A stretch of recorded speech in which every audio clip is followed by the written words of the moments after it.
ان لوگوں کے میں وہ عقل ہی نہیں ہے، ان کو پتہ ہی نہیں ہے۔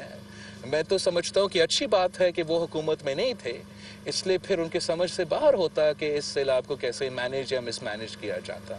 اس برا جو ایک تہائی پاکستان کا سرزمین پانی میں ڈوبا ہوا ہو، اس کا مینجمنٹ کا سوال نہیں ہوتا۔ اس کا یہ ہوتا ہے کہ اس مشکل میں آپ کتنے لوگوں کو مدد کر سکتے ہیں۔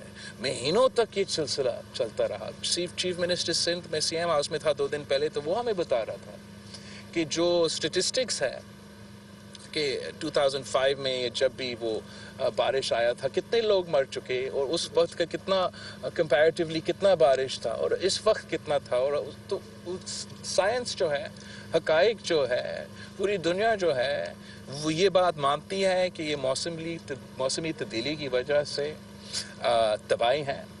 اس میں پاکستان کے عوام کا کوئی قصور نہیں کہ موسمی تبدیلی کے حوالے سے ہمارا 0.8% کنٹریبیوشن ہے، مگر پوری دنیا میں the 8th most devastated country by climate change۔ یہاں کا کوئی نام نہاد سیاسی جماعت اس قسم کے جھوٹے الزام لگائے تو اس پہ میں سمجھتا ہوں۔